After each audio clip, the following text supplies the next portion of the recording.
last fairy tale. This is a Changeling the Dreaming Chronicle, currently set in medieval Wales. And Yeah, just one of the there's lemon a ones. lot going on. A lot.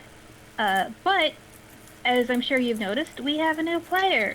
So, as we've done the past couple weeks, bringing on new players, I would like to start with another round robin as we briefly talk about, not ourselves, we'll do that at the end of the show, but talk about your character and a little bit about who they are and what they want. Let's start with our new person, Rob. Rob Fury. Welcome. So glad you could join us. Tell us a little bit about your character. Why, thank you for welcoming me upon this grand journey. My name is Faerie Sungrave. I am just merely a mountain satyr that loves the finer things. Drinking merry, being merry, and giving upon thy graces of joy upon all of the creatures that come upon me. Welcome to the stream, Rob. Thank you. Did you say extreme Rob or to the stream? Welcome to the stream. Oh, sorry, I heard extreme Rob. Also, I mean, that too, and also now I really want to go to the Ren Fair with you guys. We got this. We live in the same city now. We do. When things come, when things happen, Faerie brings it on. LA style. Alright, and as our second newest member, Tori, do you want to introduce yourself? Talk a little bit about your character, what she's up to, what she wants. Yeah, so my character is Primrose. She is a she, and I'm getting more into it. Panda obviously started this dressing up affair, and now that Rob got that into it and he's my roommate, made me feel a little self-conscious to go on without anything. Huzzah! So Primrose is, a friend of Lady Titania and just wants the best for her and her kingdom. And if that means joining forces with people who she probably would never want to talk to ever, that's how it's gonna be. So yeah, Primrose is a she, I already said that. And she wants to just make things a little bit easier for Titania. Awesome. Speaking of making things easier for Titania, Panda! I'm Mavin, the cat of the keep, though some might call me a puka, and I protect what is mine when I wish to, and what I mark is mine. Okay, last but not least, our wonderful tech guy, Harry. Tell us a little bit about Euron. Euron Blackwood is a troll. He's really getting tired of everybody's bullshit right now. And he's also really worried about the future of the keep. I'm the only one not in costume, and I will fix that soon-ish. You're not a troll, you're a handsome young man. Thank you, but my kith is troll. And Euron is not handsome or young. He's very fucking large and very battle-scarred. Hey, even the large and the battle-scarred are still beautiful to thee as well. He also a puka? He also lies. Ah! Oh, Fucking roasted. Stop that. I mean, you could make an argument that satyrs are just goat puka. Mm-hmm. Oh, and I did some. I've been doing a little reading, and with Euron's height being 7.5 feet tall, at the time he very well could be the largest human being on Earth. Except he's not human, but No, there were some shockingly tall humans sometimes. yeah. The Nordics got pretty big. Yes. But yeah, I mean, he is probably one of the tallest people. Definitely like top 1 percentile. Easily. When he knelt to be knighted, the other person needed a box. That's why they have the leading up to the throne. Yes, Just but have for him her stand to on the stand lowest on the stair, and then they just get a really long sword to do the knighting. Do not hate on the vertically challenged, okay? Us vertically challenged people, it's not our fault that we tower over others. Wait, how tall are you? Ron? Well, well, technically I'm about 6'4". I am a satyr, half horse, half man. You're a satyr, you're half goat. Half goat, half man. And, well, there are some of my kind that are, kind of mingled with the others. They got the lucky stuff, they're all half stallion, half man. They're like, hey, oh, look at me, I'm all buff. Well, you know what? Not all of us are like that. Okay, so to get things started, Rob. So there's a couple different ways that we can introduce your character. You can just always sort of been around and just only sort of entering the narrative right now. Or, so, to back up a little bit, the setting right now is we are in Cara Trevana, which is a castle in 11th century Wales. So it's the classic keep and bailey. It is suffused with fairies. The lord and lady, so they're both human nobles, and they are also fairy nobles. They are she as well. It is King Oberon and Lady Titania, of course. And so there are a lot of fairies just living here, gravitating here, because this is a place suffused with the dreaming and stories kept in the dreaming, including the story of King Arthur, which may or not be relevant to this plot arc. One of the things currently going on is the Prince David. It is a ritual called his Seining, which is sort of like a bar mitzvah for changelings. It marks their introduction into society as a whole. And so because he is human noble and fairy noble, a lot of people are coming for this celebration. It's a huge social and political event. So, you could be someone who's always been here and just has not yet taken center spot in the narrative, or you could be someone part of an entourage, coming yourself, coming here to visit the prince, pay your respects, all that fun stuff. So, does anything pop out at you in particular? I would say I would be here to be meeting the prince, and we've met there, because it would give us a brand new, dynamic of literally coming into meeting each other. Because it kind of makes no sense. Like, oh yeah, I was always there, like the forgotten X-Man in the group. Like, oh yeah, that guy. I totally forgot about him. He was in season 1 the whole time. Like, we're on season 5 now. Of course he was here. It was part of the group. So yeah, if I would possibly meet you at the royal festivities, and we could make our acquaintances there. Okay, I totally get your feelings about retcon. I will suggest one tiny retcon is that last game the players met an entourage coming to the Seining. It is House Aileel. They are sort of mostly Scandinavian, but they are unseelie, which I believe is what you are. Yes, I am. So you could be associated with this entourage so that the players at least have sight recognition on you. That is completely fine with me. Okay. Cool. So, yeah, avoiding a standoff like there was last time would be nice. We're all friends here. What? Kind of. Somebody didn't carry me over the river, so I don't know if we're friends. Okay, so last game, we had a little bit of an interlude. There was a small child who had gone missing. And so the fairies tracked her down, had adventures, killed wolves with their bare hands. Gangster. Very, very creative.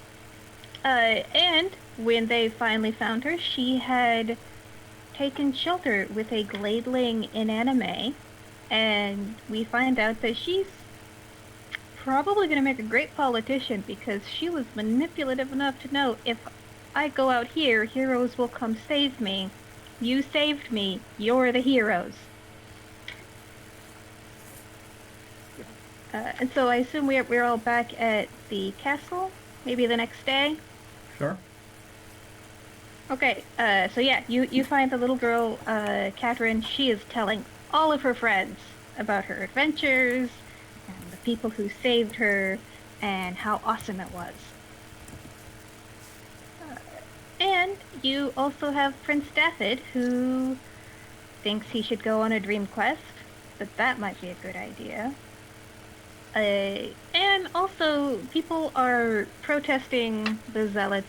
They want these zealots out of prison and gone away from here. They're too disruptive. I feel that. I feel that on a deep level. I don't know if you know this, Rob, but there's been some religious nutcases making my job as head of security of this castle, like, so difficult. And so, why are they doing this? Do you want to have this conversation in character? Absolutely. Okay, so I'll try my doing the accent, but my voice right now is just terrible, so I'm probably not going to keep it up, but I'll try. Yeah. And your character's name again? Euron Blackwood. Yeah, don't push your health. Mm-hmm. So sure, we can say that there is a Changeling representative. Let's pull the blacksmith, Kadok, because we've seen him before. He's trying to argue with you because he says that the zealots, they have gone on hunger strike. Jesus fucking Christ. And they are spending all of their time saying very repetitive prayers. And effectively, they are a banality sink. Because they are in stasis, and they're saying the same thing over and over and over again. So for all the Kithane and Kinane, it's got a little worse than the teeth itchy feeling when they first arrived. Alright then. I suppose I can have a word with them.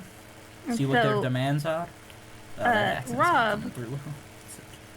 Yeah, it's okay. Don't worry about it, dude. I'm just gonna speak normally. That's fine. That's totally fine.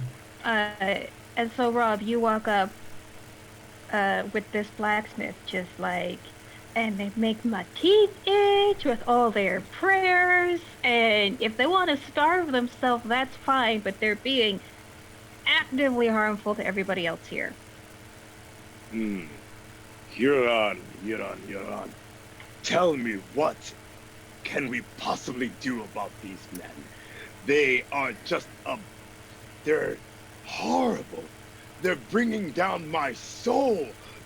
I can't sing anymore. I can't dance anymore. It's every time I want to do something, I hear, it's driving me crazy, Euron. Faemor. What can I do? Faemor, my friend.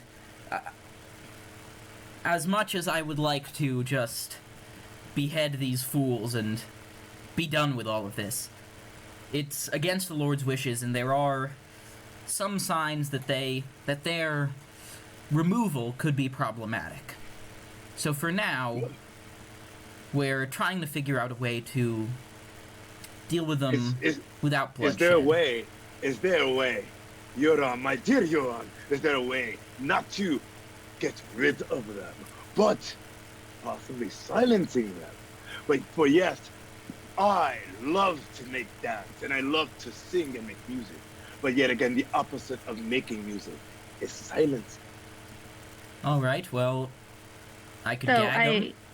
I will say very quickly, the satyr is being just such a presence right now that it is totally within the realm of possibility for other people to come across him and this conversation. Yeah. No, I am busy. You're Wait, are we all here? Well, I now mean, it looks he's like, really drawing a whole lot of Whoa. attention to himself right now. Oh, what is that? I hear some noise. Oh, that's Mabon. She's the That puka. right there.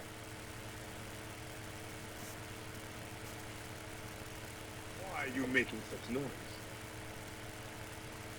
So do you want to give a little bit of physical description, Panda? So you see a petite girl. She's somewhere in her teens enough she'd pass as an adult, but she's very waifish. She's got messy hair and has completely failed to put a scarf over it properly. It's hard to tell if those are stripes on her face or possibly they're just kind of grubby. And she has the look of someone who works doing dirty jobs about the place. Ah. Young Puka. As weary as you are, how are you being? But this fine day. It's worth noting at this point that being a cat, she goes from very wary to deciding whether or not you'll be hers. She has no sense of personal space. Okay then.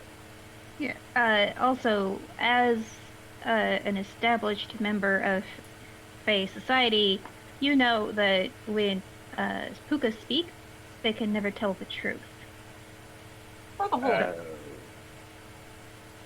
Aha. Fair enough. So, dear Puka, continue doing what you do best. Being. Euron, please, tell me more of how we could banish these... Who is that fair, gorgeous lady there? Your hair rains down your neck like a stream of bubbling brook. That's the Queen of Wolves. Wolves, you shall be the queen of satyrs, for your beauty is unmatched. I see thee, your smile as radiant as the sun. Would you like to have a wolf friend companion? Who, me? That...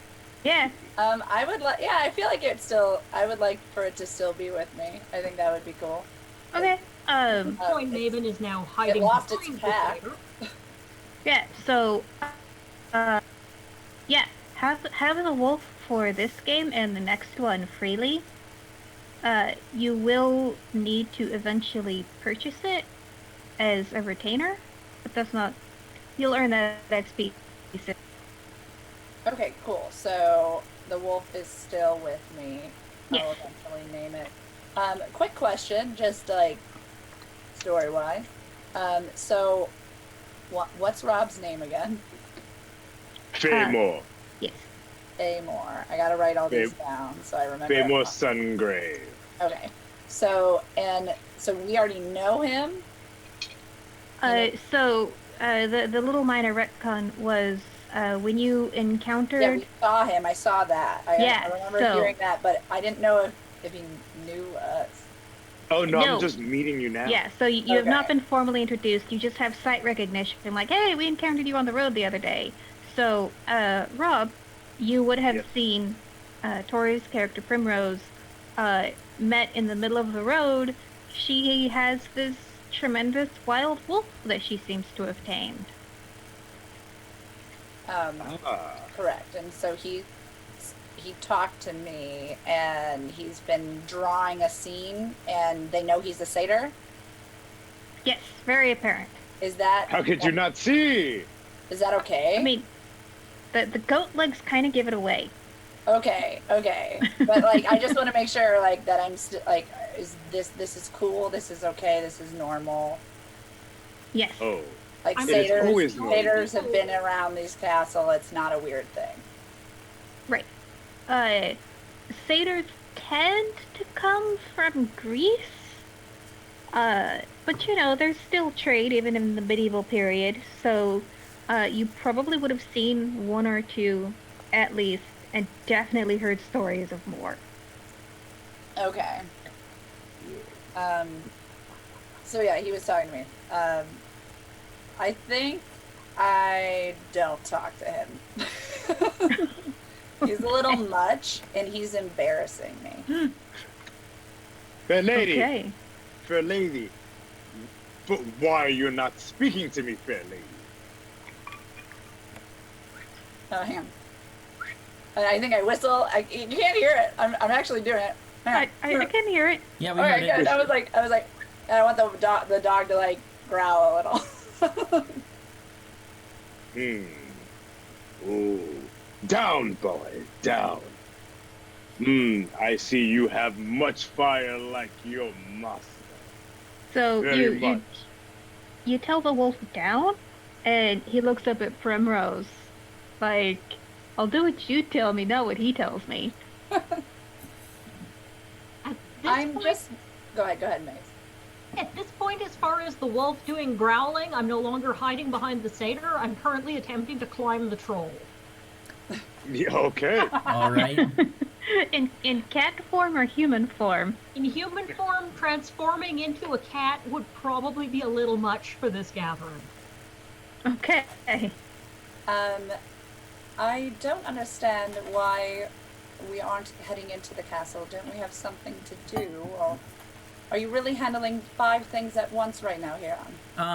Well, this satyr is advising me on courses of action that we could take to silence the prisoners. Yeah, And silence the prisoners we shall. But So- you did, my dear. So the cool.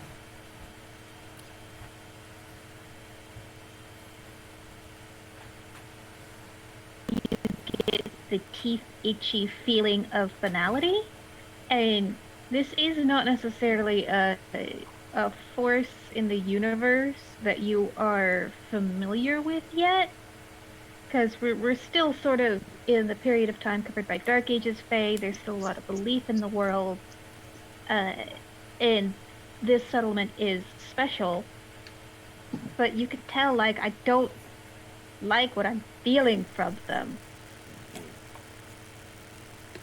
I would really like to get into the castle. I feel like we have better things to do. Yeah. So, you all are in the castle right now. Oh, shit. Okay. Yeah, I sort of imagine this taking place, like, next to the guardhouse. Brilliant. So, for next to the guardhouse. my apologies for not conveying that appropriately. So if we're next to the guardhouse, then I'll just yell to one of the guards to gag the prisoners. The brother said they used to feed good Christians to lions. Unfortunately, we don't have any lions.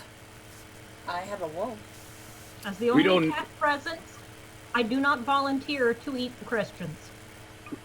What is this I hear? That's the quote of the game. Why? There's no need to eat. You can silence them easily with potions or spells. We don't need to kill. We could be merry and still live on and be joyful. Do you have any strength? If you got them to break their vows of poverty, abstinence, and/or chastity, sure. That would be one way to neutralize their power. With simple libations of wine and cardinal sin, anyone can loosen their lip, and I shall live. Is this guard going to gag them? Like. Yeah, he's obeying you. So they're gagged now. Yes. You don't necessarily see it because they're basically in a dungeon, and you are standing outside the entrance to said dungeon. I feel like we need to give them a special hand signal if we're going to be doing this gagging thing in the dungeon. I'm okay with it. They have a safe word. Alright, you're on. Their safe word is Inquisition. Exit. You're on. I have a feeling. For some reason that I feel that the wind is blowing in an awkward way from that direction into the depths of the dungeon. my fair lady, my gentle Puka, vengeful Euron, shall you come? Well, not vengeful, but I'm just saying it's kind of vengeful. So you didn't have to just tie them up and gag them. But anyway, you could have just but just little libations. But anyway, I digress. But I feel that we must go into this direction and investigate. For my horns are feeling a little sore, and when that happens, I feel that there has to be danger lurking ahead. All right. Yeah. So you want to go into the dungeon? Yeah. Yes. I my horns are telling me when that was the last time someone changed their chamber pot? All right. Chamber pot time. Wait. And I go fetch a nice clean bucket to go deal with this nuisance. Yep, that's probably one of your jobs. Oh, geez. So I'm not going to be changing anyone's chamber pot. I mean, that's fine. That's the Puka's job. That's my reason to go bother them. All right. Did that just happen? Puka just got a nice clean bucket and went towards the dungeon. Okay. Well, I guess. Sure. No one's stopping you. Follow the Puka then. Yep. I suppose. All right. Here we go, walking into the dungeon. Yeah. So dark in here. Dungeon service, are you decent? So, when Feymore moves to go into the dungeon, the guards look to Euron like, is he cool? I'll just give him a nod. Okay. Is he cool? Yeah. So they don't know. They don't want to piss off their boss. They might end up next to the weird, creepy fanatics. So, I'm walking into the dungeon. Yeah. Is the dungeon getting darker? Is there any light? Yeah, so it is underground. They're not horrible people, so there are probably torches who do give a little bit of light, and like calling it a dungeon is, it's putting on airs. It's pretty much like a cage. Cellar. It's a cage in a hole in the ground. Oubliette. Got it. Okay. Yeah. It's an oubliette. Yes, it's like maybe like a grade or two above oubliette. All right. So, can I reach for and grab one of the torches? Sure. Okay, so I grab one of the torches and I continue walking into the dungeon. Sure. And so you see, there are 3 people. They are kneeling, and it looks like they've been kneeling for a while. So their knees probably aren't that happy. My kind of people! It is an older woman and 2 vaguely older men. And there we go. Okay. So, there is, let me see. Yes, an older woman. She's got sort of gray blonde hair tied back into a tight braid. There is another man, also a little bit older, maybe a little bit younger than the woman. This guy looks like he works out. And then there is a very sneaky young man he's the one who makes itch the most. He's just in very simple robes. It looks like, he lives on bread and water and not much else, and he's happy with that. And they all have just like dirty woolen rags stuffed in their mouth. So I'll open their cell and I'll say, "How are you all doing today?" You just get a look. The retired man at arms looks angry. The priest looks resigned. The woman looks somewhere in the middle. So is the banality still happening? Not as acutely now that they have been gagged, but just being in their presence, especially the priest-looking dude, like it puts you on edge. You're not at ease in their company. Nice to see you fine holy fellows again. You sure are such comforting conversationalists. I just love listening to you. It really soothes my soul. I can see there's a true Christian inside each one of you. So the I'm just gonna use their names because you know their names. Elowen and Jory just glare. Because their hands are not bound, the priest will make the sign of the cross. Yes, good Christians there. Very virtuous, full of mercy. The interesting thing about when he does that, you can sense that there is some kind of power in him making that gesture. It is not the same that's been hurting you. Huh. Now, you might have given up eating, but you certainly haven't given up shitting and pissing. Let me get that bucket. Book. Let her do it. It's her job, man. Does she do that all the time? Yeah, I mean, It's her job. Yeah, Oh, with Euron and two strangers here, they are not about to try anything.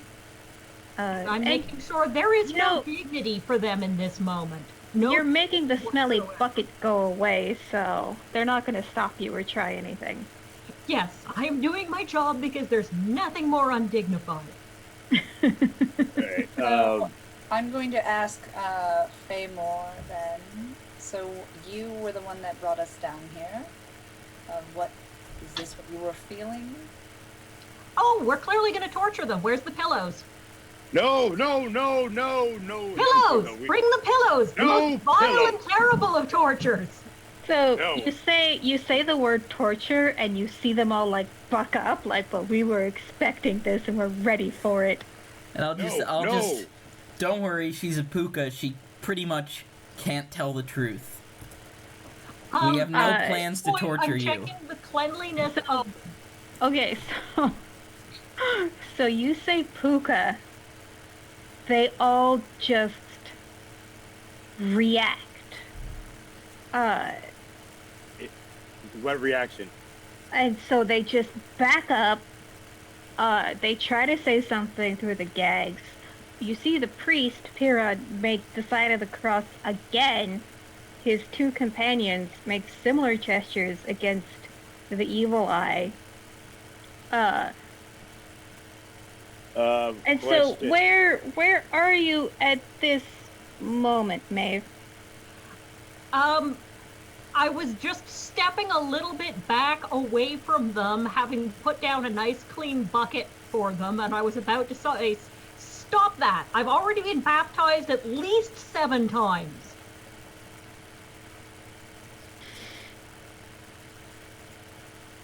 The priest well. So he falls to his knees. He can't speak, but you can tell that he's praying. And you can feel that same sort of different power coming from him. I don't like this. Yeah, and it is obvious that this reaction happened when they heard the word puka.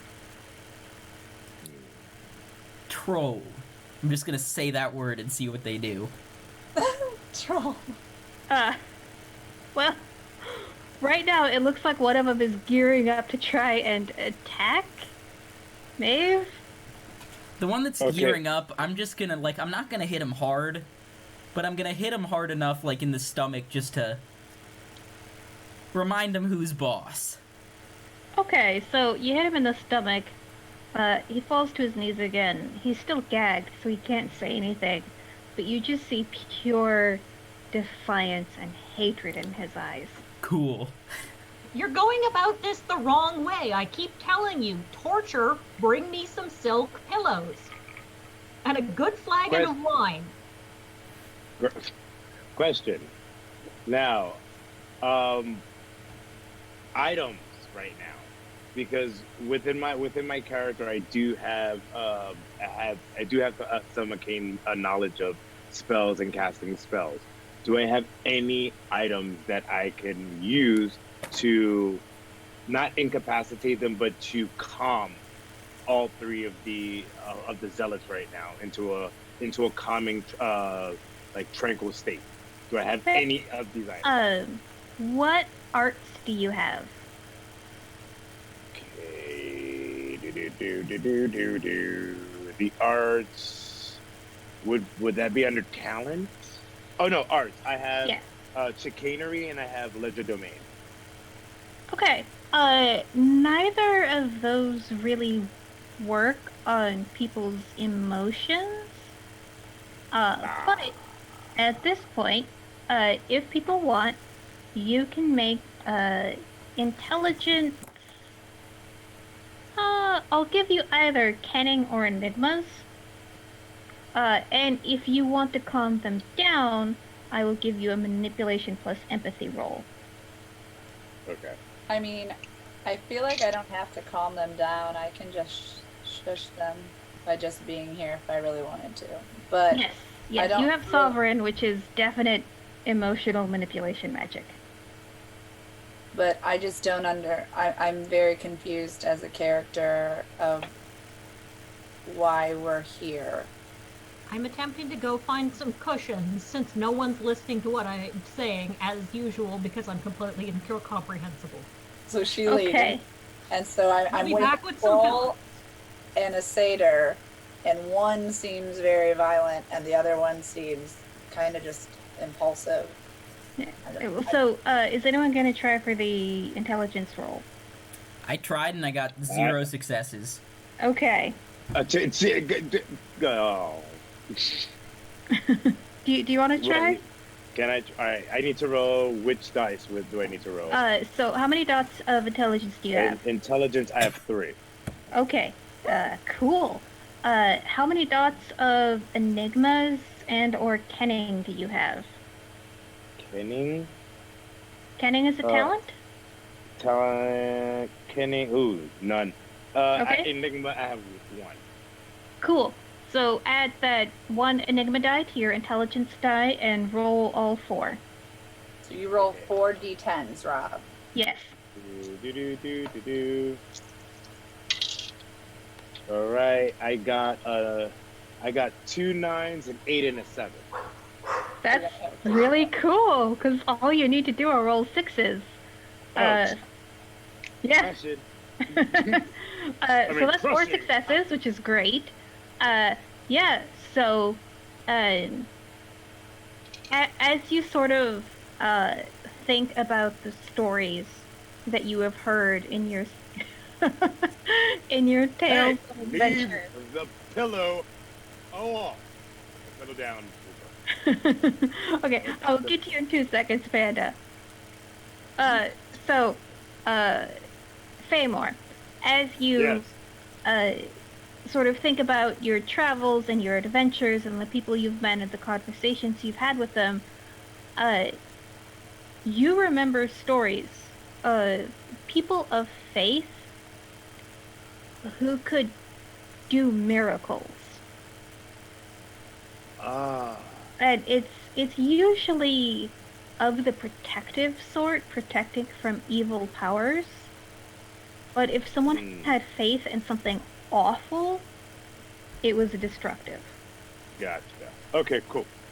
And so you look at the priest and you understand, the power that he's calling on is not necessarily harmful, not right now. It could be if he ever decided that we're his enemy. Gotcha. I think it's too late for that. Well, I mean, the way that it manifests, the way that you're experiencing it, he doesn't think you're his enemy right now. His companions might think something different, but at the very least, he probably believes there's a chance for you to be redeemed.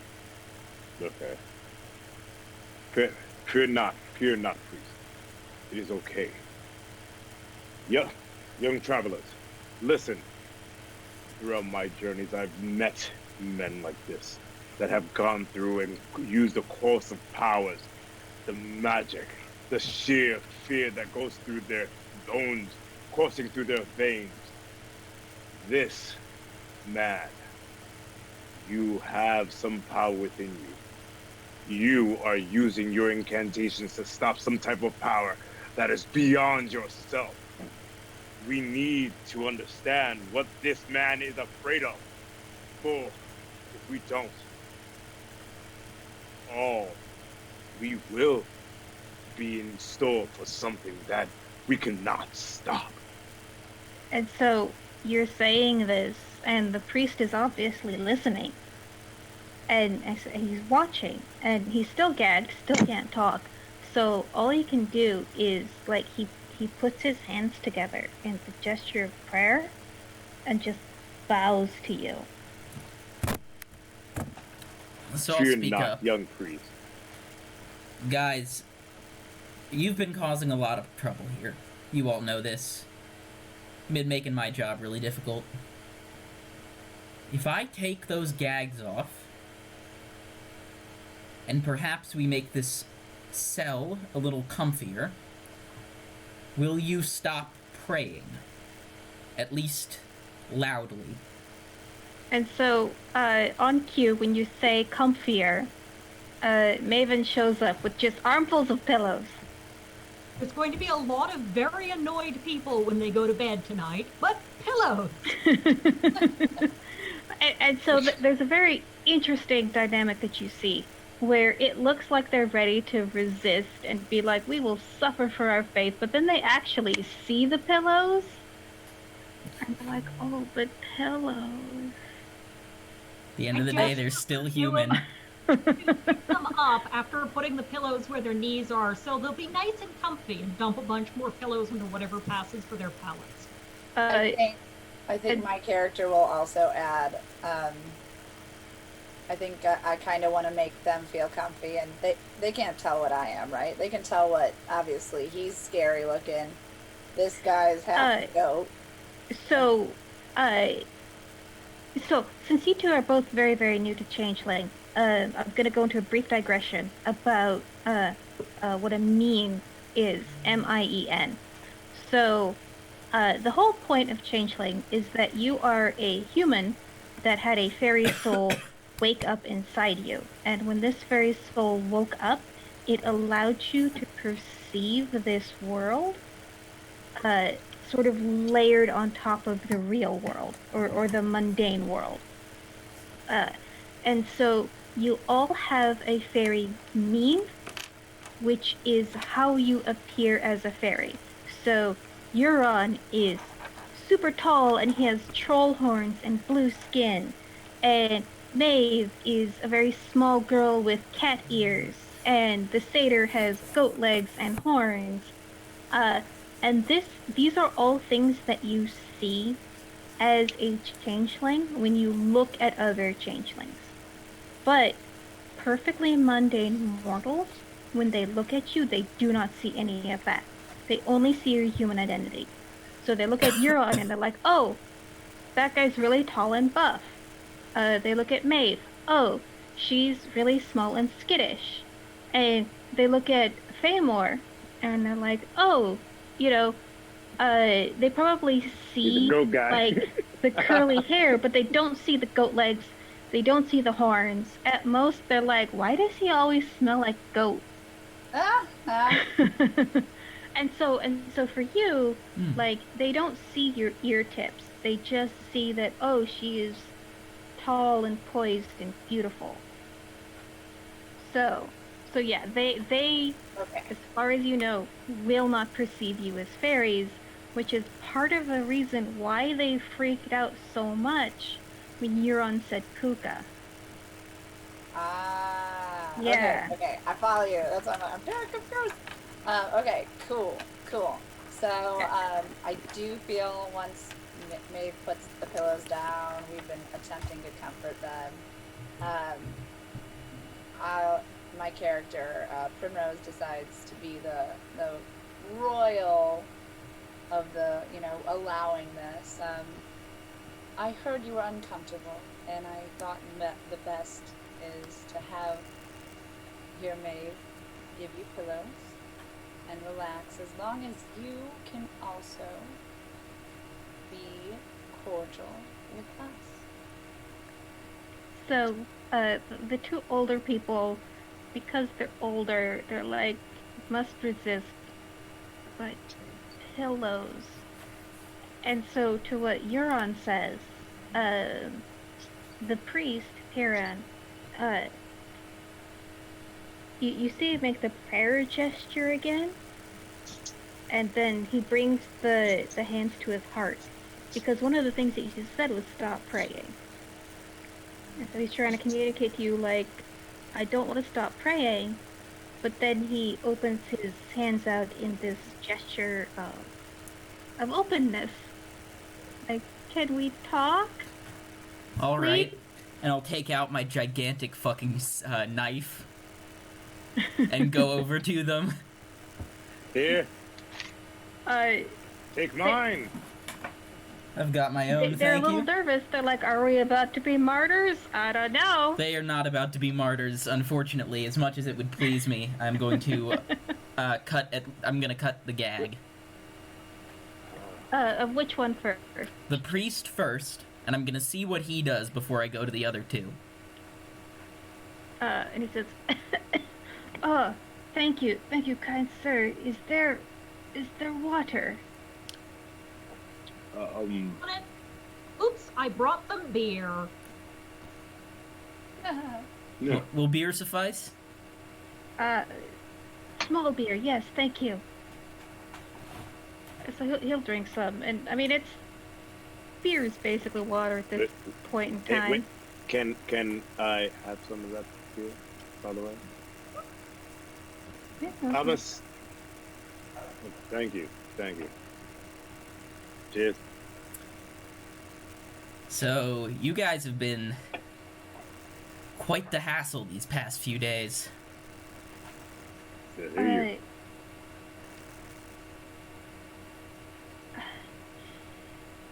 We only wish to do good. We only wish to do the Lord's work. Yes. I can tell that you are a loyal man and a dedicated man. And I fear that you have been tricked by this witch. Pointing to Maeve. Trust me when I say she hasn't tricked me one bit. I think if you knew what a puka was, you would feel differently. They are spirits of deceit. She may have trouble speaking the direct truth, but generally she means well. What are you calling a spirit of deceit? Yes, I have to say she is a loyal member of this court and of this castle, and she's been treating you very nicely. Don't you think we could have a little better view of what she's doing to help you? As I said, I'll have you know, I may quote grew up in a scripture. monastery. And they could not keep you there. I've been baptized at least 7 times because I kept forgetting that they did it. Sometimes I think they were baths. Any baptism except the first one is heresy. Well, they didn't know it was the first one. They lost track too. I will pray for you. I will pray for your redemption. Goddamn. As long as it's quiet, it will be fine. You know, I could sing along with you. Would you like that? I would. Please join me in prayer. No, no. She cannot carry a tune to save her life. You do not need to sing. She's going to sing. Loudly, Please. passionately, and off-key. Okay. Everyone's ears. Just sounds like meow. So what happens now is that he invites you to kneel beside him, and to join him in prayer. And his prayer is, "Please, O Lord, redeem this wayward soul." And I am pukaing it up, which means he's getting cuddled by, well, if not an actual cat, someone with no sense of personal space. Yeah, no. and so you sort of perceive his reaction to be, "This is not what I expect, yet I must endure." And eventually he just decides to get to the amen part. "Thank you for praying with me. I will continue to pray for you." Did anybody's soul just die a little after that? I don't know, it's not out of the ordinary. Are you asking that as a player or a character? As a character. Okay. As a character. I've sang songs throughout my years, and oh man, that's a song I never ever want to hear again. Famor, you'll get used to it. She does it every morning at 3 a.m. Cleanse your house with a song of your own. I'd rather scratch my ears out with corn husks than hear that again. Well, cleanse our palates with a song of your own. And the priest says, "You must learn to hear the melody in all of God's children." Well, young priest, a melody is always a melody, but when that melody comes after that, you don't want to put it in your ear anymore. But the song had meaning for her. Please, tell me, what did your song mean? I want to know. I think the priest. joy and comfort, and to protect what is mine, and to let everyone know that everything is mine, because I've marked it, and it's mine. I hope that one day to cultivate my ear, to hear what you pray. Assuming you do it in all sincerity. I hope one day you don't, because I hear it, and trust me. Oh, trust me when I say she is entirely sincere in the desire for all things to be hers. Now, I think you and I got off on the wrong foot, priest. Because you came into my town, you destroyed ancient shrines, and then you tried to execute a trusted and beloved wise woman. I will correct you on several points. The shrine was ancient, but also a pagan insult. An insult? We did not... We only endeavored to make your king aware of the witchcraft happening in his realm. Well, could you not do that by speaking to him instead of by taking vigilante justice? Vigilante justice would have been to murder her where she stood. We brought her here for your justice.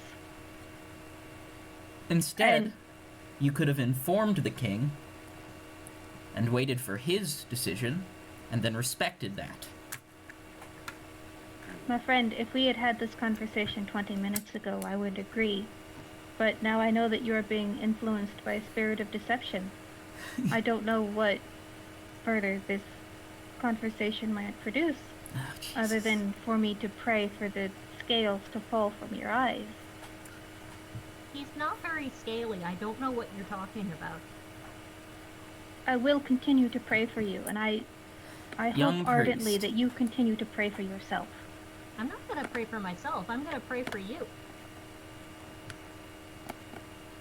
I accept all prayers. No, you don't. Assuming they are directed to the proper one true God. You don't accept all prayers. Not even the ones that are accepted to the one true God. Do you guys mind if we just do a quick huddle? I'm going to get around. Yes. Yes. So, I feel as though we might have another mission, and I don't really understand why you guys need to speak to these ones. So please explain, or I would like to go and talk to Titania. I second that. Yes, I understand what you're trying to get across. I would like to resolve our issues with them peacefully, but I think I may have made a mistake that will make that impossible currently. Well, you know what, Euron? You, through my years, I've heard that being big and having a boisterous voice is always good. But I already made a little leeway with the priest. Let me talk to him peacefully instead of you throwing your weight around. And maybe I may make some type of leeway with the priest. Fair enough. So he called you fat. He's big-boned, my dear. Big-boned. So, I go up to the priest. I look at the priest. Currently, what is the priest doing? Still praying? Praying. Young priest. He is praying for Maven. He is praying for the Lord to relieve her of the spirit of deception which has come over her. Okay. Like, priest. Release this innocent young girl. She's not even married yet. Dear Lord, but, please. Yes. Wait. You think that this young child is possessed and taken by demons. And I sensed a deepness, a force that is overtaking you. Tell me, are these two things coinciding? Is this demon that you think that this young child, do you think that coincides with the dark presence that we are all feeling around you right now? I do not want you to misinterpret my words, good sir. I do not believe that she is possessed by a demon. I believe simply by a spirit of deception. So is the spirit of deception the same force that brought us here to you in this dungeon? I cannot say. Obviously some force has brought you. I pray it is the Lord, I fear it is the devil. But we fear that... Pillows. I'm sorry, what did you say? Very dishonest pillows. I mean, because you have not bothered to ungag the other two, and because they're like late 30s, early 40s, which at this time period was like, welcome to your 60s, they're like, oh, pillows. They really want to be a part of this, but they're pillows. So 2 people are falling asleep. One's running his mouth. I'll toss the knife. I'll toss the knife to one of them to, cut themselves out of their things. Why are you tossing the knife to them? If they try anything, they will be dead so quickly, you won't know what happened. The Lord himself protects the captain of the guard. Ask Primrose. I killed 2 wolves with my bare fists earlier today. Those are 2 wolves that I could have tamed. With the power of the Lord in his mighty fists. Or, Euron, you do know you have 2 hands. You could just cut them quickly and not put us in any sort of danger. Yeah, it's a sign of mutual trust, Faemor. Yeah, so the 2 zealots, they have more than a dot of intelligence apiece. I take 2 steps they understand. Back after he throws that knife, by the way. I take 2 steps back. Just so saying. the guy who looks like a retired soldier picks up the knife, cuts his friend free, cuts himself free. Then I'll put my hand out for the knife. It is returned to you using the polite way where they hold the blade and give it to you handle first. They're like, we're not trying anything. Thank you. I'll take the knife. I'll put it back in its sheath. Beverage? Oh. Like, again, they really don't want to say yes, but that was really filthy wool rags that they were gagged with, and so they each take some of the small beer offered. You won't be able to sing if your throat seals itself shut. So, are we still going? Are you guys still intrigued with these people? Well, apparently they have some type of information. The force, the evil force was coming from them. They have to tell us something. We have to act these other two, I guess. Until the priest says, "Brother, my brother, may I call you brother?" Sure. If there is any force coming from us, it is the light of the Lord.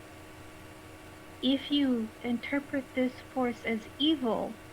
All right, ladies and gentlemen, please. we can leave now. These guys are just going to tell us their zealot plans. I thought it was a force. These guys are done. Ladies and gentlemen, I pick up my torch. I look at the priest. and I start walking away. I'm glad we finally decided that they will never say anything Christmas. I don't know. I felt something stir within me. It's too bad that they weren't interested in helping. I guess we'll just have to leave and let them go do their thing some more. I feel like I pat Maze's head. Like, it's okay. We can go. Okay. I'll just say before we go, I'll just tell them, look, I'll be back later to talk with you some more. Until then, if you're gonna pray, please do so softly. And the priest says, "The Lord hears all prayers, whether whispered or shouted." Brilliant. Then make sure they're whispered. All the time. And so, as you guys leave, you sort of realize that there are two separate powers swirling around this group. There's one that they don't seem to be conscious of, and that is the one that happens when they just give these repetitive prayers, or fail to sort of think about other possibilities. And that's the force that is hurting you. And then there is a separate force, which it seems like only the priest is able to control or channel. And so in game terms, these guys are banality sinks. The priest has a little bit of true faith.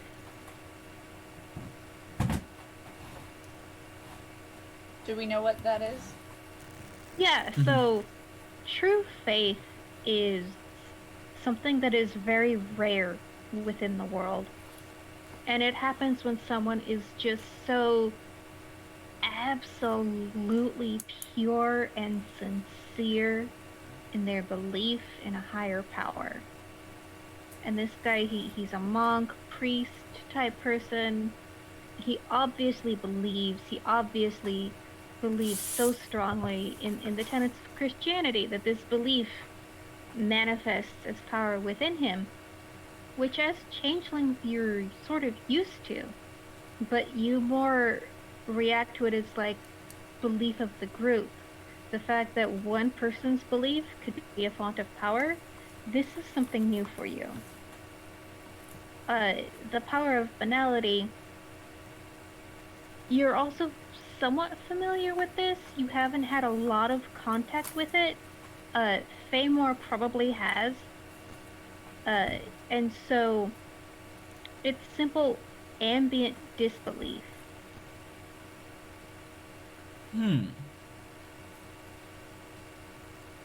So one of them's not who they say they are. It's more like... One of them is what he says he is. It's that the banality is bad, but being a Christian is not bad. Knocking over shrines and making people attack other fairies, bad. But you could be a Christian and be like, yeah, fairies are awesome. They're part of God's creation too. Yeah, pretty much. It's just this guy has had a very regimented education about the other powers in the world. He just wants to help people. We don't know whether the other two are vindictive, nasty people, or if they're just so wrapped up in their own banality they can't see anything. So us as fairies, we obviously know finality. Mm-hmm. Yes. Right. It is the power of disbelief. Like the dreaming, it happens on a collective scale. So if you wander into a city of people, uh, who don't tell stories to each other, who are super boring, you know, you would feel that oppressive weight of banality upon you. And also when you encounter someone who's very much, the world is only what I can directly see and experience, you also feel that on you. Yep. That's Uh, why I walked. That's why I walked directly away.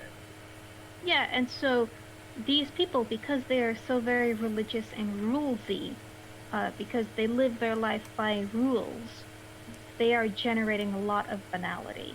But the priest has his faith, which gives him this very different sort of power. Okay. Okay. And I Yeah, know so that I don't like banality at all. as you think about it, this guy could either generate a lot of glamour or a lot of banality, depending on the strength of his belief and what he believed in. Well, Alright. we could do the thing of separating them and say taking this poor dreamer with us places and showing him the world in a different way of being. That's an That's a option. possibility. It sounds like our job as fairies, once we're done with the other thing that poor Primrose has been reminding us about, could be to inspire these people, or at least the priest, who, having true faith, is in the best position to put a wedge of glamour into a terrible dark world. Or we could just kill them all. Nah. I love how See, that's what I was arguing. I love how the puka is making the most sense right now. But so I feel as though it's like a clap clap break. Nice to meet you, Faemore. Probably won't see you again, Faemore. And I want to go back to my friend. Okay. So you are going to Queen Titania's. As you approach her chamber, you hear the sound of argument. She is fighting with her son. Daphne, so I assume you take a moment to listen? Yes. Yeah. So, it's very circular. They've been at this for a while. Our session ended last time with Daffy saying that he believed in the Puka's advice, and to prove his worthiness to inherit the character of Anna, he needed to go on a dream quest. And these are very dangerous, open-ended type of things. Daffy is insisting that he must go on a dream quest to prove that he is worthy to inherit. And Titania says, no, you can't, it's too dangerous. Daffy says, that's the point. And they're just going round and round like this. I feel like I would accidentally just open the door. Huh? Yeah, so they hear the creak from the hinges and they both just shut up. Okay. And Titania, like you can see, her hackles are up. She sees it's you. Daffy sees it's you. They both relax. And they pretty much both at the same point ask you, please talk sense into my son. Please talk sense into my mother. Oh, but you're both just so full of sense already. How am I supposed to improve either one of your opinions? Daffy, come. It's okay. It's all right. And I am kind of like, looks like his age, obviously. I'm very young looking. Yeah. But we know I'm not young. I like hug him because he's probably bigger than me, maybe. Is he? You guys are probably about the same size. Yeah. It's all right. It's all right. He wants to prove himself. Oh, yes. And so Daffy are says, you excited about the party? Daffy says, there can't be a party until my inheritance is secure, and that can't happen until I go on a dream quest. And then Titania cuts in and says, out of the question. What if I went with him? What if we all went with him? You're not here. Oh, I'm not there? I thought we were there. Oh, are you can totally follow yeah, that. I was following. Like, oh, you are okay. following me? And the troll walks into the room. Sure, I love how the whole party just ducking walks under in. the door frame. So, narratively, Primrose does her thing where she eavesdrops, sneaks inside. That's Euron so comes funny. from around the corner, walks into the Clomp, room. clomp, clomp. I guess I'm showing the satyr the lovely tapestries. That's so funny. I thought we broke up, y'all, but all good, all good. I mean, if he decided to follow you, I wouldn't have. I'm not very. I don't know his sneakiness, but I bet My he would deck be- stealth roll is actually pretty good, I so... would believe that you would be sneaky enough because I wouldn't think that anyone would disobey what I said. So yeah. So you cut in with, what if I went with him? I jumped And because they it's both scary. actually look at you, and they're like, "Would you?" Yeah. Absolutely.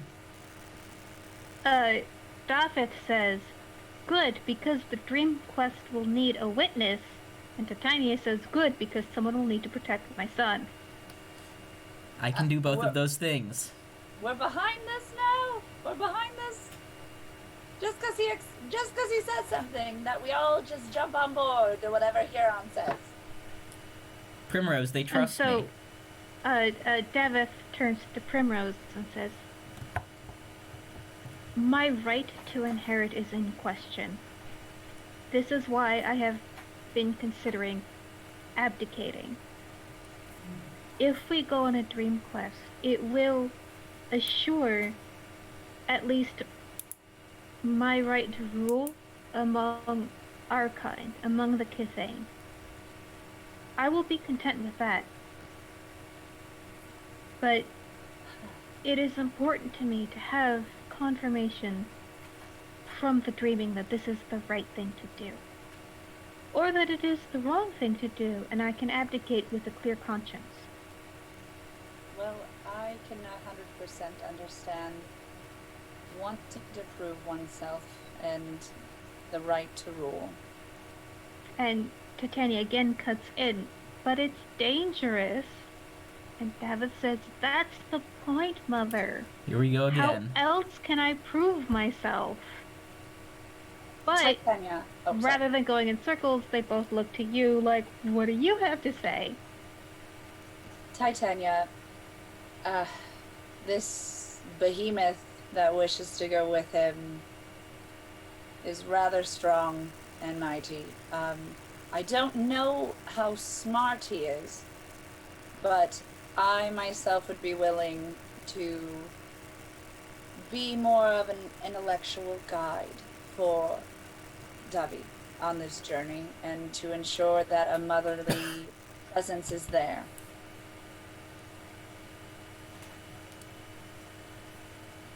I thank you both.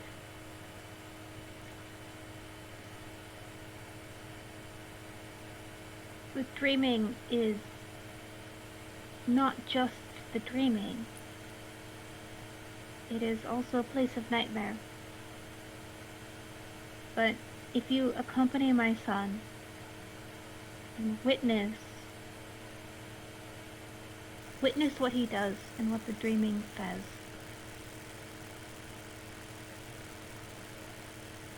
I can live with that.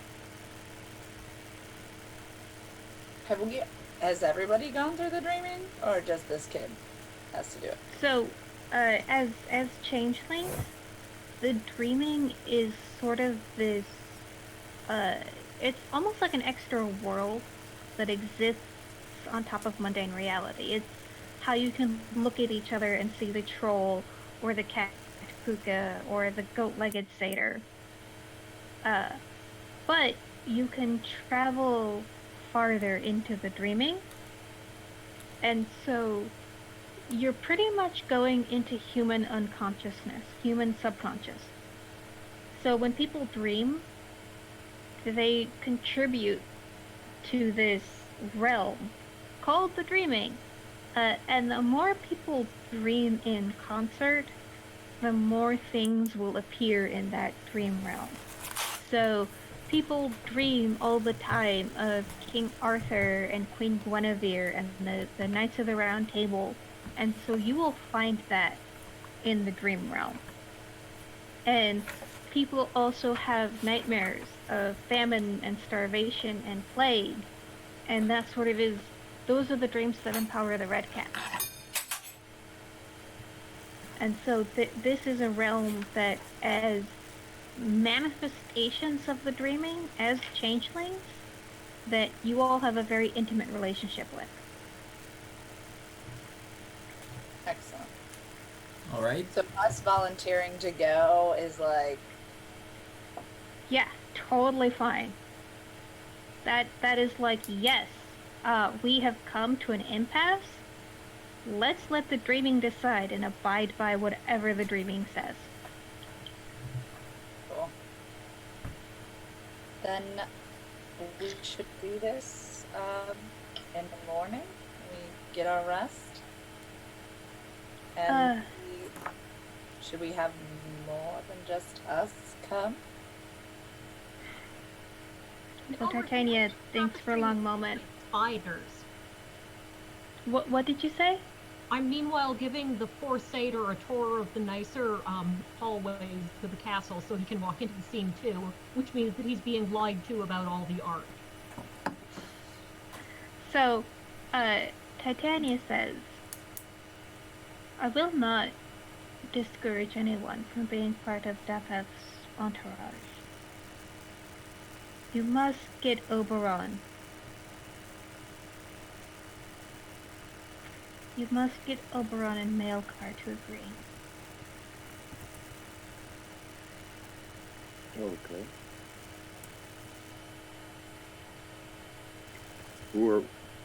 Am I in the room yet, or no? I could have pulled you into the room at this point. I have no sense of personal Sure. space. Okay. The cat Puka drags you into a very nice lady's chamber. As soon as you hear her say, you must get Oberon and Maelcar to agree. Okay, so is the ladies' chamber in where they're at? Because I'm in the ladies' chamber. I kind of don't want to leave. Yes, this is where they're at. Ah, okay. Well, hello there. Yes. So, you see the companions that you've already met.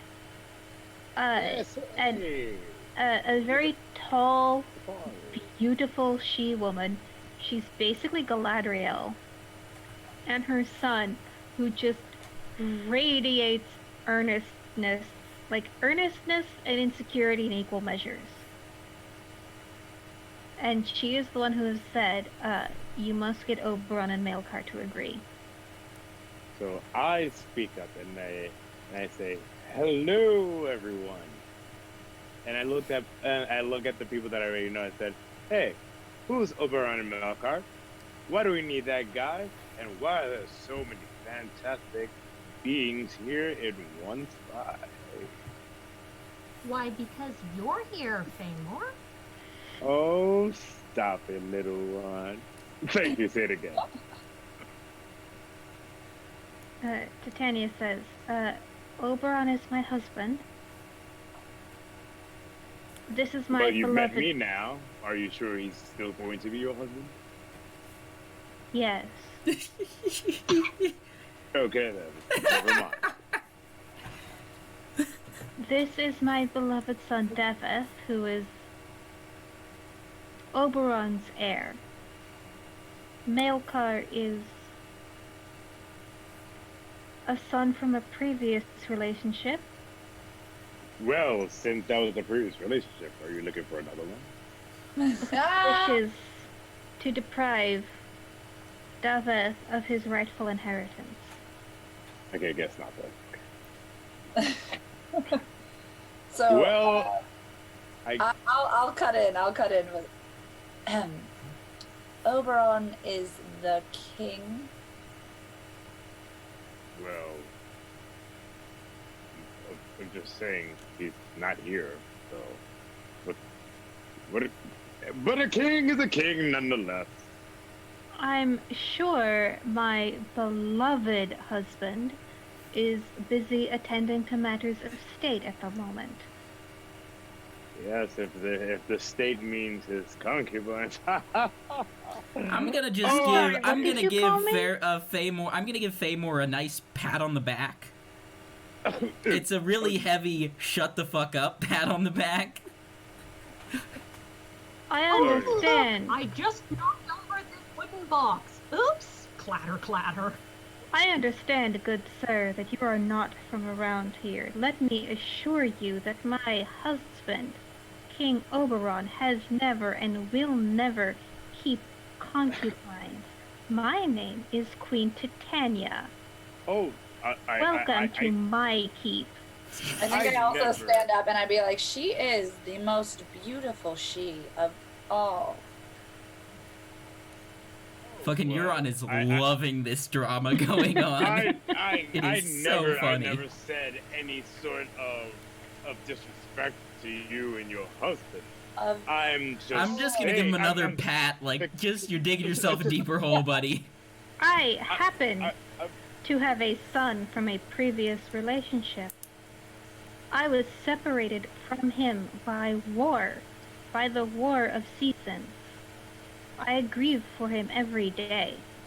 However, I am the Lady of Caer Trevana, and I will see the best interests of this hero. Oh, and of course, Queen, of course. Forgive him, lady. He is unseemly. Perhaps if he pledged to protect your son on the Dreaming Quest, that would be an apology? What? Who? You said what? What now? That would very much be an appropriate apology. I appreciate the offer, sir. But my queen. To give me such a responsibility, a lonely Moor satyr like me, that would just be an unjust reality. Oh, nonsense. Of a responsible. No. Nonsense. I think what you're trying to say. I think it would be quite. Look, Faemore, let me fill you in. I'm a wonderful story. Let me fill you in. I am Oberon's right-hand man. You have both gotten on the wrong side of Lord Oberon and Lady Titania in the matter of about 30 seconds. You're in their castle. I'd recommend you do whatever she says right now. But technically, I wasn't under his wrong hand because I haven't met him. But yes, my queen, I will do whatever you say. If I am correct, you came with Lord Brynjar, yes? Which you did. But that's nothing. We go back. No, it's excellent. You are neither of my camp, nor Oberon's, nor Maelcar. You are the perfect objective witness. I implore you, good satyr, accompany my son in the dreaming. Bear witness to how the dreaming falls upon his shoulders, or Maelcar's, and let no harm come to either of them. Fine. But I asked. I'm sorry? I ask of one thing of you, my queen. What would you like? More wine. An ocean of wine. Then let's go get this guy! After you accomplish this task. Rose, who in our party do you think would be best at convincing our most noble king? I'm sorry, you were cutting out a little bit. Say that again?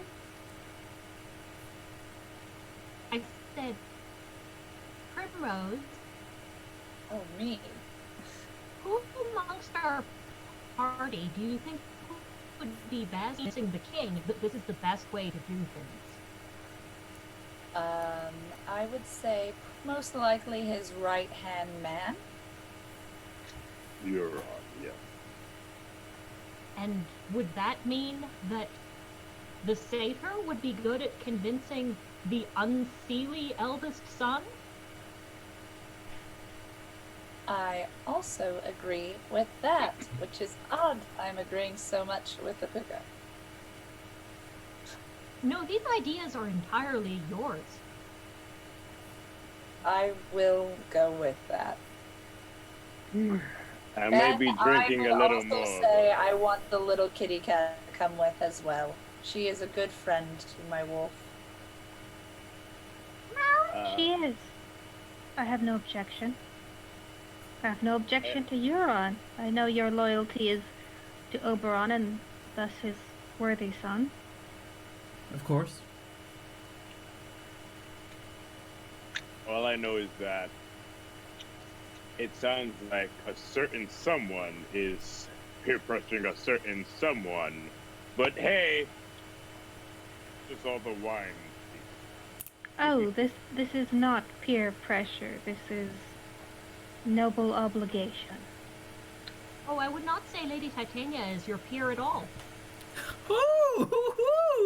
I actually wasn't talking about Lady Titania. Actually, I was talking about a little thing pressuring a certain fantastic thing to do things that she may or may not be doing, or may wants to be doing. But hey, who am I to say anything? Excellent. Yeah, who are you to say I believe anything? this Let's go have a conversation has word. reached its inevitable conclusion. I thank you all for your service, if you don't mind. I will give Are a you bow going and to- I'll show myself gonna- out. Wait, hold on, before. Are you going to be Why giving is us this any way? type of weapons before we go out, just in case your son and your king is in danger and we need to protect ourselves? You may speak to Euron about that. Or your own liege.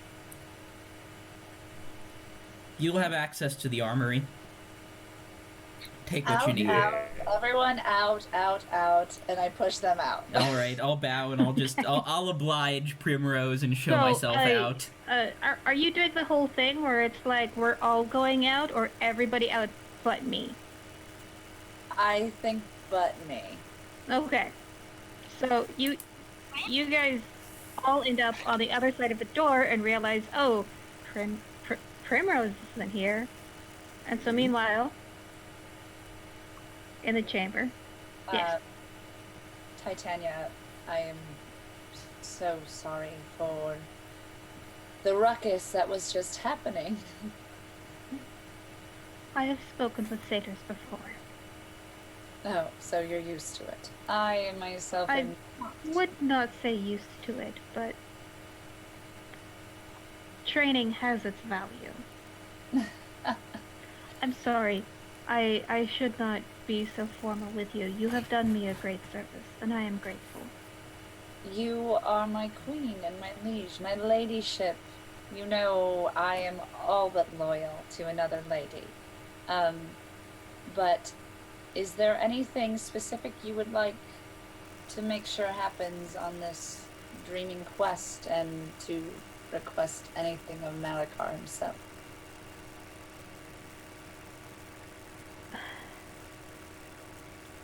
I would like for Malachar to know that I did not leave him willingly. He has been in my thoughts every day since. I worry that my husband Oberon may come to some more direct solution. I haven't seen my son in years, but I still love him. I don't want him to come to ruin or suffering or worse. Yes.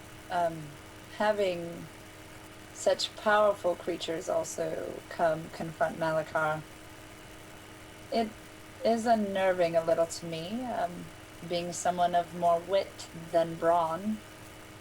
Is there anything that we can do to help myself be a little more intimidating. Besides, I do have a new pet. But I is there see. anything? Yes. I would be glad to instruct you further in the arts of our kind, in the art called Sovereign, so that you will learn exactly how to bring people to their knees when they displease you. I would very much like that. Of course.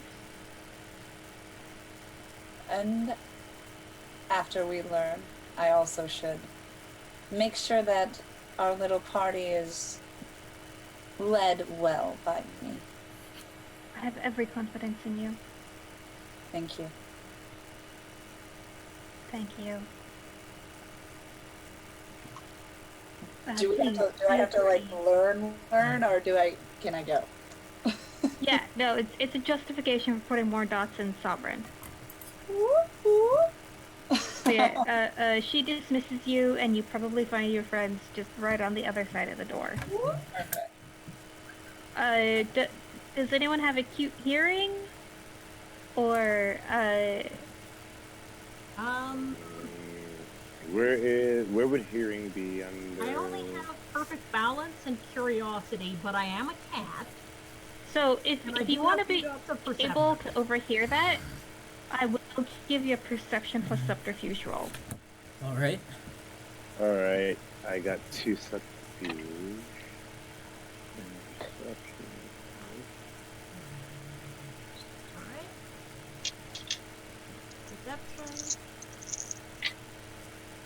Ow.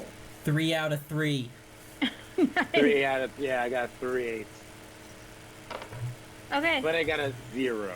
I got 1 success. Wait, and no, 1 if you got a reroll. 0, that's good. That's a 10. You can re-roll that one. Oh, I only got 1 success. 7. Okay, So how 3 many 8s and a ones 7. did you get? Did you roll any ones, Rob? Those are not dice. I got 3 8s and a 7. Okay. Wait, what are they? No, I got 3 8s and 1 Okay. 7. Yeah. Okay, cool. So sure, as long as you've got 1 success, you could totally just have your ear up listening to that conversation. So you know exactly what just happened. But does he say anything? So, Primrose walks out to her friend. Alright, we all need to, of course, instruct Oberon of what is going on. Agreed. Agreed. Who gets to tell Malachor? I think we need to all collectively go to him. Perhaps. Alright. I love that expression. And I just realized if I phrase things in terms of a question, I'm technically not breaking the don't say the truth thing.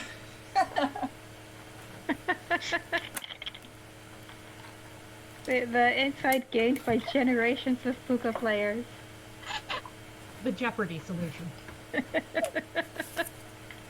So do we have to actually go? Does somebody have to? I mean, you're Yeah, at probably. I'll start walking to Lord Oberon's chambers.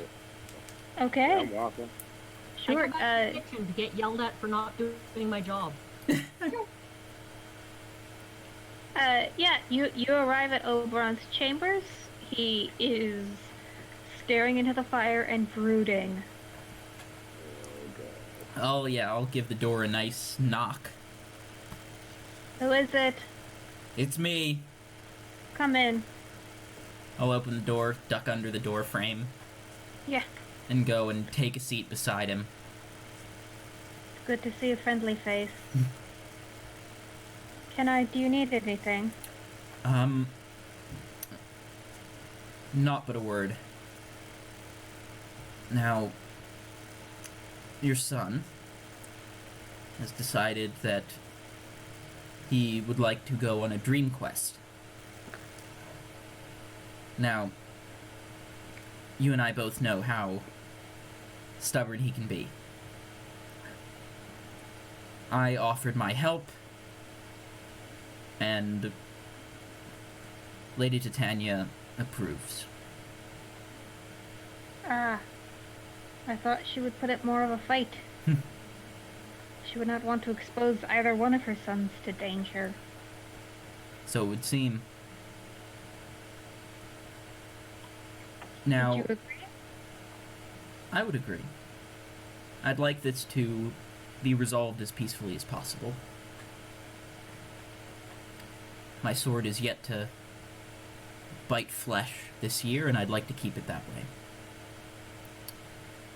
Now, what I'm thinking is we could also propose this to Mailcar. The Dream Quest decides who inherits.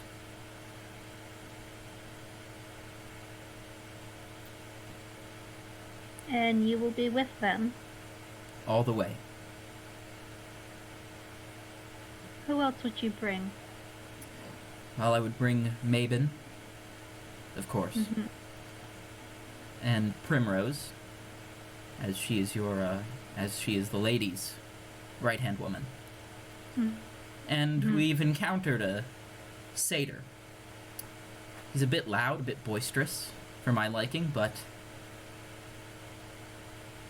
I think his heart is in the right place. His singing. Did someone say my name? That would be him. Ah, yes, the neutral party. Yes, the neutral party. Just neutral. I am a party nonetheless. You'll have to get her other son to agree. That we are, after my meeting with you, that is where we're headed. Yes, we are. Far be it Awesome. from even one such as me to countermand the dreaming once they make their wishes known. Thank you, your lordship. Mm-hmm. Your restraint on this matter has been appreciated. Thank you. We've I will got take my one leave. more party member. And that seems like a really good place to end. Oh, fuck. Okay. I feel like that's how I end every session of this. Oh, fuck. Okay. That means I'm doing my job. Yeah. I totally just realized that when we were talking to the priest, like, I could have easily had the priest open up to me because I had a charisma of 4. Like, I could literally just sweet charm, like, the priest to tell us everything. Oh, I mean, Come back. you would have just gotten more affirmations that this guy is a believer and he is so sincere and he just wants to help all of you. Yeah. I would have put a hook through his head. Like, Next game. When Next we're done game. with this, we can go throw him in the dreaming. Yeah. Well, thank you everybody for watching. As is custom, we'd like to do a little bit of round robin as we go around and talk about who we are in the real world and, you know, because we have your attention, promote stuff we've got in the pipeline. Let's start with our very new player, Rob. Tell us a little bit about who you are, what you do, and if there's anything you want us to click on or throw money at. Oh, yeah. So, yeah, I'm Rob Faerie. I currently, basically I'm an entertainer, actor, model, cosplayer, just all-around pop culture. Gonna start doing YouTube stuff, and actually me and Tori, we have a production company that we have called Bells of Fury, and we are dropping our first comedy shirt that we have called I Love Champagne, dropping tomorrow, Valentine's Day, and it's gonna make you pee your pants. So watch that. It's gonna be on Facebook. Yeah, and it's gonna be on the Instagram. So, Facebook and YouTube. So we're gonna drop that off. So, yep, check it out at Bells of Fury on Facebook and check that out because it's gonna be funny. It's gonna be like the Deadpool of like Valentine's Day, putting funny stuff on Valentine's. That's the new thing now. So yeah, there you go. Awesome. Leading into Tori. Tori, tell us who you are, what you do, what you're up to. What a good segue. Like, but yes, I am an actor, writer, director in Los Angeles. And I, of course, work with the great Rob Fury, and he's right next door to me. So I keep muting myself because I'm like, he's very loud. Odd that the Seder is so loud. But no, yeah, I'm super stoked about our Valentine's Day release of one of our collaborative pieces that we did back in Chicago. There's going to be more on the way. We're super excited. And hopefully there'll be more twining with this cast, because we like the cast members we have, and we want to utilize the amazing cast that we have right here. So anything that you guys can do, we hope to highlight even more and plug this little channel while also like diversifying it. I love it. Awesome. Panda, tell us a little bit about who you are, what you do, and what you're up to. Hi, I'm Panda, and when I'm not dressed up like a kitty, I run a werewolf game in Vancouver for people who like to dress up and pretend to be werewolves in the World of Darkness franchise. And also, there's 2 different events coming up. Now would be a great time to look into going to Montreal in June for a nice convention. And if you haven't had a chance to already, you really should check out the Chapters Kickstarter, which is working in partnership with that convention. The convention's called Kane. It's for World of Darkness LARPing fans. If you've never LARPed before in that way, I'm sure we could get you started and get you ready to have a character there. You'd meet a lot of people. And it's a lot of fun. Yes. LARPing, 100%. You would have a blast. You'd be in Montreal during its most beautiful time when it's not too muggy. Wonderful city. You'd want to visit it anyway. And even if you can't make it, check out that Chapters Kickstarter. It's a board game made by a local to Montreal game studio that's agreed to help sponsor our convention in a mutual partnership. They just smashed their Kickstarter goals, and it's a gorgeously illustrated board game with a little bit of role-playing and the most awesome features and storyline in the Vampire the Masquerade universe set in Montreal. Yeah, and Onyx Path and Vampire the Masquerade were all part of the same fandom stream, so let's all support each other. Last but not least, our tech guy, Harry, you are in so many things. Tell us about all your things. I am a very busy boy. Okay. Alright, this is the long-ass plug. This is why we do me last. We do be last, but go for it. All the times that I mention are in Eastern time, by the way. So, from 4 to 6 p.m. on Thursdays, I'm in Little Brick Reunion at Changeling the Lost stream on twitch.tv/the Onyx Path. I'm also on the same Twitch channel from 9 to 11 on Thursdays on this show. On Sundays from 4 to 6 p.m., I am on Chicago by Night Blood City, which is a lot of fun, 4 to 6 p.m. Check that out. I'm also every Tuesday, well, next Tuesday that it's over, for the season at least, I'm on Stories from Chicago, which is a chronicle on the Primogens YouTube channel. Check him out. He's a cool guy, and it's a great series. I also have a YouTube channel, Salubri Cat. My second video came out just the other day, like literally yesterday. I put a lot of work into it. It's a lot of fun. Go check it out. And one more thing. I also... Well, so where can we find your YouTube video? Yes, on my YouTube channel, Salubri Cat. Salubri, like the Vampire Masquerade clan that's supposed to be gone, but might not be. They're never gone. Yes.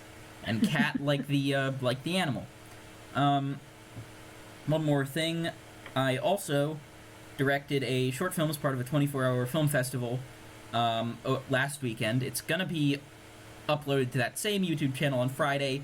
It is ridiculous and bad, but bad in a fun way, and I'd encourage you to check it out. It is about 2 gay vacuum cleaners. The prompt was weird for this competition. Stuff on Valentine's Day? Yes. Okay, yeah, on the Salubri Cat YouTube channel. Happy Valentine's Day, have some gay vacuum cleaners. I love it. We're sharing all of our amazing love stories. All right, people. I am your storyteller. I am Rachel. I have a lot of projects currently in development. Nothing I feel is ready to be announced. But because we are on the Onyx Path channel, we have the Hunter the Vigil Kickstarter for 2nd edition. It's going on right now. Its 1st edition was an amazing game. It blew my mind. Tactics are amazing. All the mechanics are awesome. I can't wait to see what 2nd edition has. This is definitely a Kickstarter worth checking out if you're a fan of Onyx Path. And with that, I believe we're done. Yes, I also realized I forgot to plug one other thing, which is my podcast, Saratoga by Night, which is probably my biggest creative endeavor, at least, like, as far as people tuning in. It's a lot of fun. Check it out.